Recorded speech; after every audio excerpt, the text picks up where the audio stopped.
హోంమంత్రి అమిత్ షా పుణ్యస్నానాలు చేశారు. ప్రయాగ్రాజ్కు వచ్చిన అమిత్ షాకు యూపీ సీఎం యోగి ఆదిత్యనాథ్ స్వాగతం పలికారు. ఆ తర్వాత 7 సాధువులతో కలిసి త్రివేణి సంగమంలో పవిత్ర స్నానం ఆచరించారు.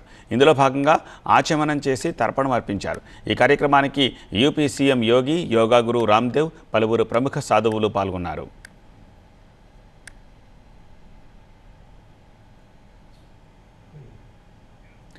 పవిత్ర స్నానం చేసిన అమిత్ షాకు సాధు ప్రముఖులు తిలకం దిద్దారు. ఆయనతో పాటు ఆయన చిన్నారి మనవడికి కూడా సాధు సంతువులు తిలకం దిద్దారు. ఐసీసీ చీఫ్ జైషా కుమారుడు ఈ ప్రోగ్రాంకి ప్రత్యేక ఆకర్షణగా నిలిచాడు. ఆ చిన్నారిని సాధువులు ఆశీర్వదించారు.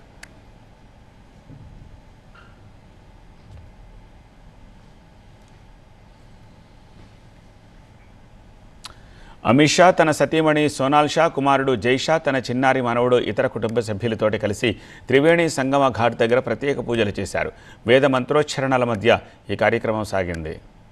ఓఎస్ఎస్ ఫర్టిలిటీలో సైన్స్ ఇంకా ఓఎస్ఎస్ హెల్ప్ తో ఎందరి కలలు నిజమయ్యాయి. In the good hands of science. Mummy daddy అవ్వాలంటే ఓఎస్ఎస్ కి కాల్ చేయండి. ఆ తర్వాత ప్రయాగరాజ్లో త్రివేణి సంగమానికి అమిత్ షా అర్చన చేశారు. గంగామాతకు హారతినిచ్చారు. ప్రయాగరాజ్ మహాకుంభమేళాలో ఇది 15వ రోజు. ఇప్పటికే కుంభమేళాకు 13 కోట్లకు పైగా భక్తులు వచ్చారు. ఫిబ్రవరి 5వ తేదీన మహాకుంభమేళాకు ప్రధాని మోదీ వస్తున్నారు. ఈ నేపథ్యంలో ప్రయాగరాజ్కు అమిత్ షా రావడం ప్రాధాన్యం సంతరించుకుంది.